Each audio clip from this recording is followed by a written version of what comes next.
Bonjour à tous, alors aujourd'hui un petit tuto pour vous présenter une technique que j'aime beaucoup et que j'utilise depuis peu. C'est donc la technique du pré-ombrage. Alors qu'est-ce que la technique du pré-ombrage?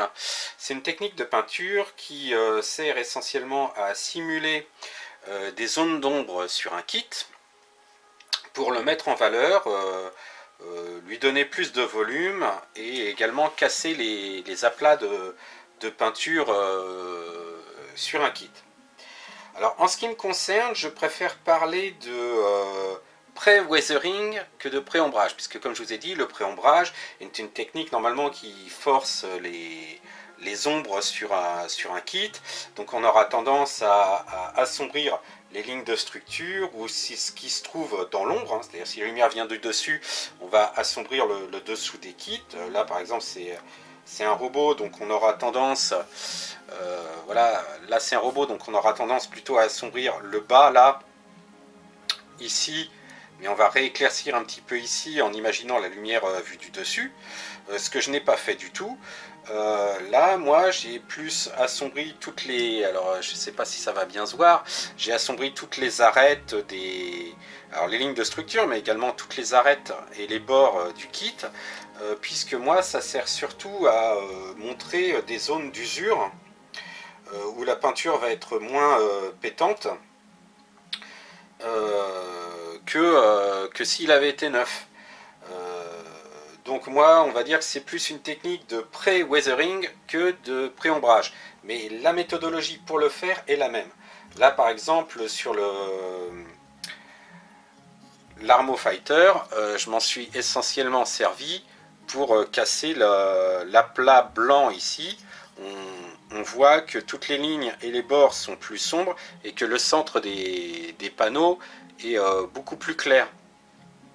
Donc ça a cassé un petit peu la monotonie de la couleur, hein. Pareil pour le dessous. Et là pour le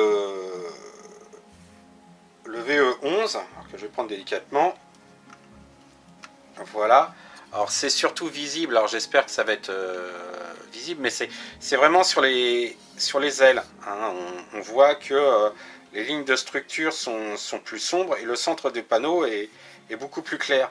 Bon, après j'applique un weathering par dessus avec un panel lining et autres. Donc ce que je vous propose, c'est de vous montrer comment à l'aérographe j'arrive avec une technique assez simple, j'arrive à ce résultat. Donc voilà, donc pour vous faire la démonstration, j'ai été chercher dans ma boîte à rabio donc, de kits que je ne vais pas faire ou dont il manque des pièces ou que j'ai récupéré en brocante, hein. C'est des kits généralement incomplets que je paye 1 €, 50 centimes, mais qui me servent à faire des essais, à faire des tests. Donc ça, ce sont des ailes d'un F14 Hasegawa au 1/72e.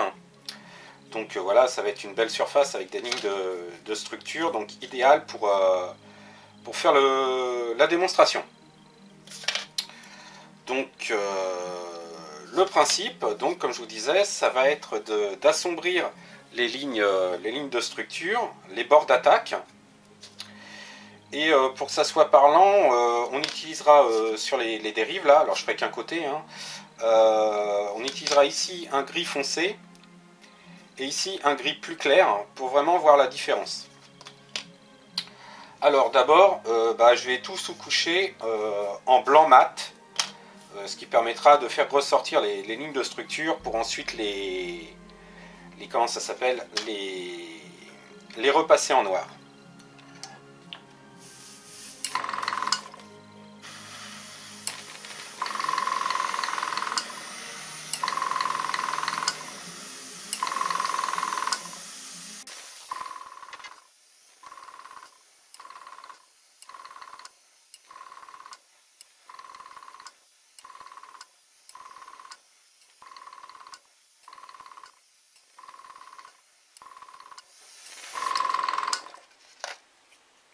Alors pas la peine que ça soit nickel chrome, hein, puisqu'il faut que ça soit uniforme, puisqu'on appliquera la bonne couleur par-dessus par la suite. Hein.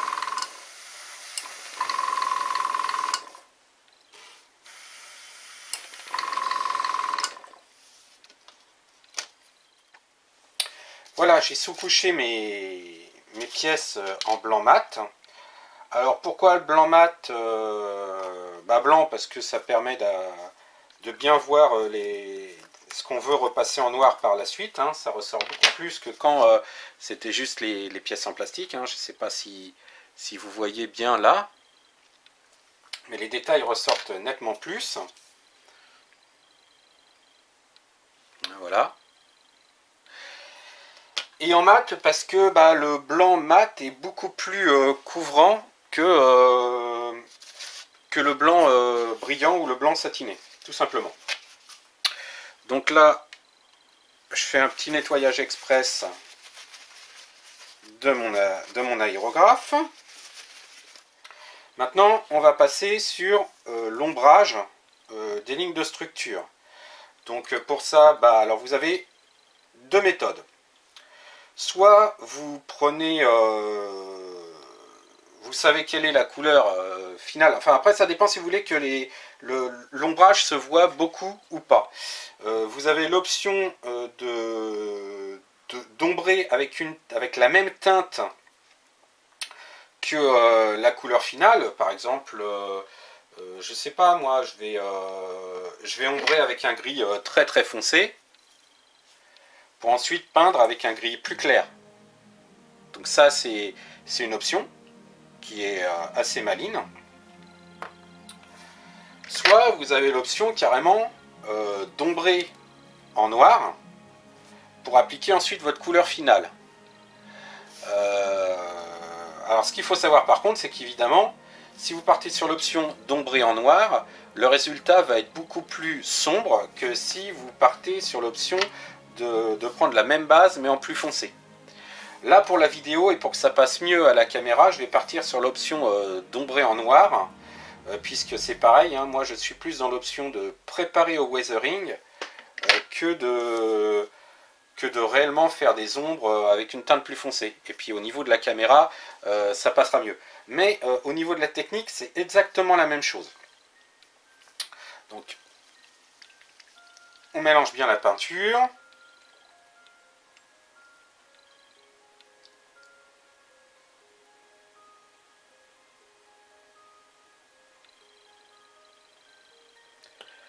Et je fais mon mélange. Alors moi je fais mon mélange directement dans mon aérographe parce que bon je sais quelle quantité de peinture je veux. Alors généralement je dilue mes peintures à 50-50.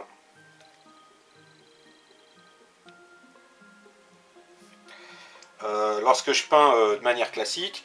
Là par contre je vais partir sur une dilution supérieure, c'est-à-dire que je suis une dose de peinture pour 2 doses de diluant. Donc beaucoup plus liquide. Et au niveau pression de l'aérographe, je travaille entre 0,8 et 1 bar à peu près. Et au niveau de la buse de l'aérographe, je suis en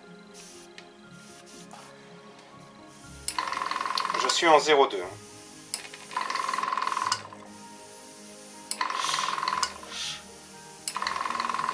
Voilà. D'un autre côté, bon, comme je vous ai dit, c'est pour travailler sur le weathering. Hein, donc, après, il n'y a plus qu'à travailler sur les lignes donc de structure. Hein.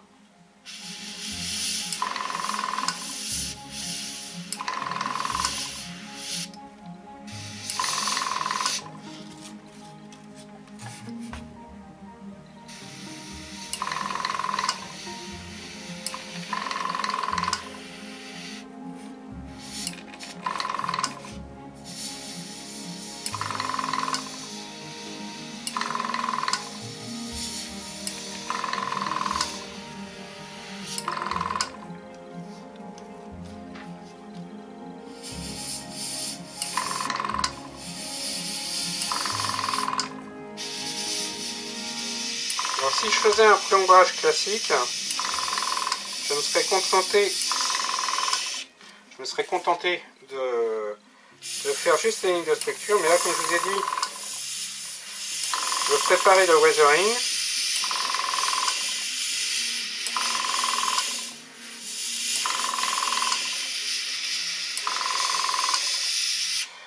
Donc du coup, je travaille aussi les bords d'attaque des ailes.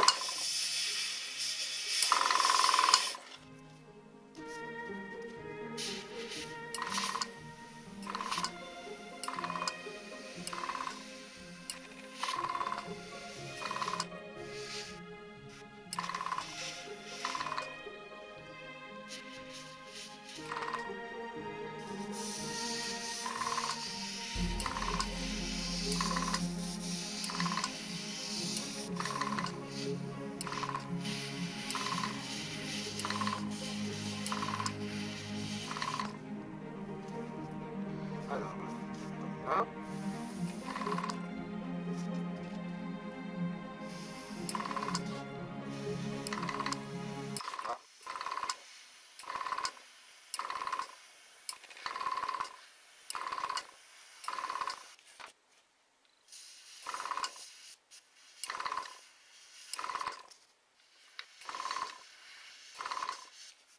Je chute un peu, mais bon, c'est pas super grave. Pour ce que moi je veux faire, c'est pas gênant.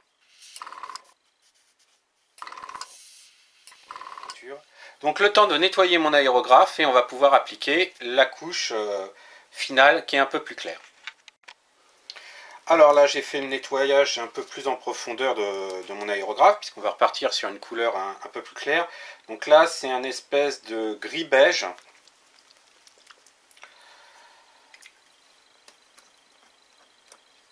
Donc là côté dilution je suis à peu près 50-50. Donc je disais ça va dépendre essentiellement de la manière dont vous travaillez et autres.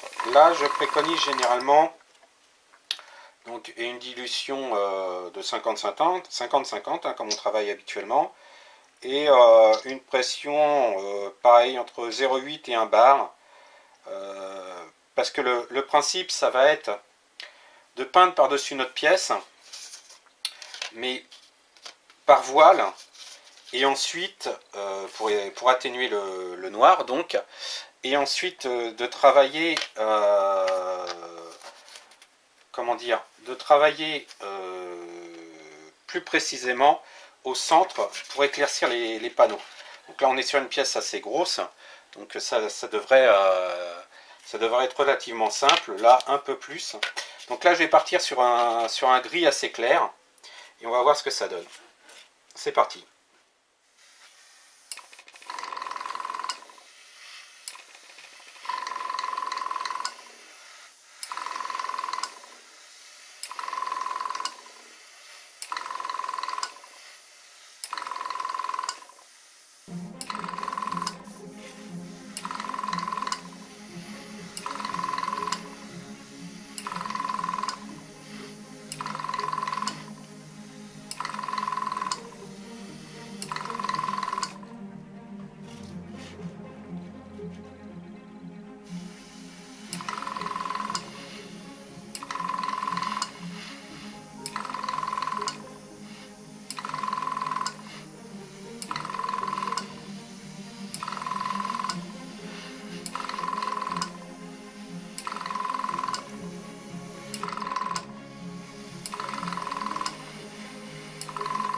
Donc là j'essaie de passer un voile assez léger sur l'intégralité de la pièce, dans un premier temps pour atténuer l'ombrage.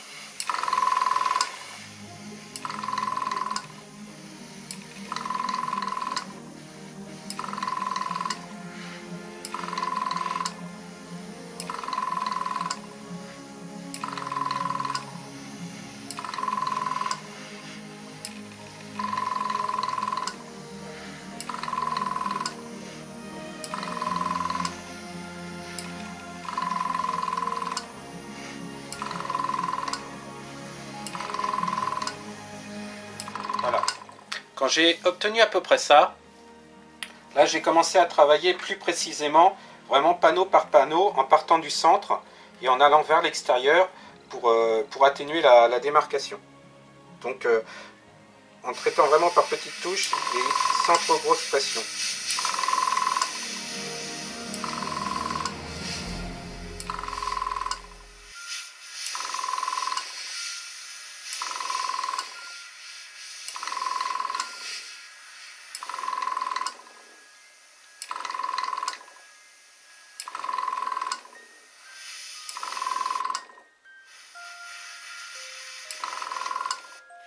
un poil haut là en pression. Voilà.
Alors le risque par contre qui peut arriver quand vous travaillez à basse pression, très dilué comme ça, c'est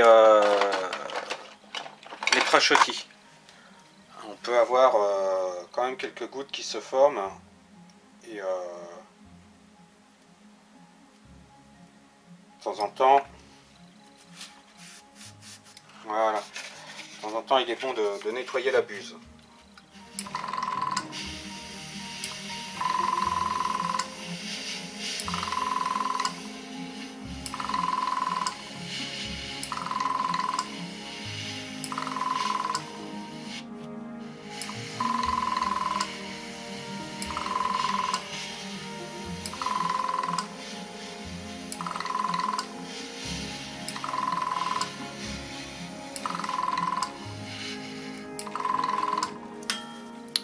Voilà, donc là on obtient un peu ce résultat.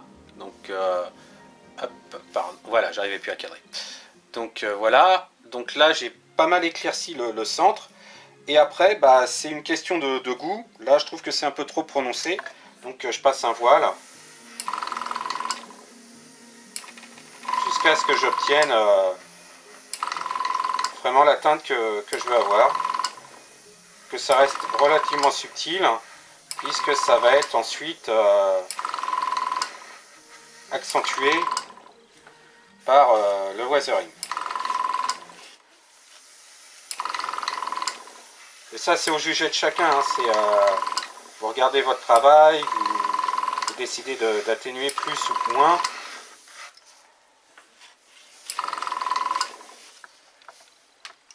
Voilà, ça c'est pas mal. Là je trouve ça sympa là, je sais pas si vous voyez vraiment bien. Donc voilà. Donc juste le temps de changer la peinture pour partir sur une peinture plus foncée pour faire la deuxième dérive. Et on se retrouve. Donc voilà le résultat. J'ai eu un petit souci avec la peinture grise Tamiya. En fait, je sais pas ce qu'elle a eu. Elle m'a fait de drôles de trucs. Elle crachotait, je sais pas, ou trop vieille ou autre, mais ça n'a pas passé. Donc je suis désolé. Je pourrais pas vous présenter le résultat sur le gris foncé. En revanche, voilà ce que ça donne sur le gris clair. Donc ça, c'est donc une pièce peinte sans préparation au préalable. Bon si, la sous-couche, hein, une sous-couche blanche, et l'aplat de gris beige. Donc un très beau rendu, hein, la peinture est belle, mais voilà. Et ici, la même chose, mais avec le travail de pré-ombrage avant. Et bon, voilà hop, voilà le résultat parle de lui-même. Hein. C'est quand même beaucoup plus agréable à l'œil avec un pré-ombrage léger. Hein, après, bon, il y a le panel lining qui fera ressortir les lignes de structure, mais déjà là c'est assez sympa. Pareil pour la dérive.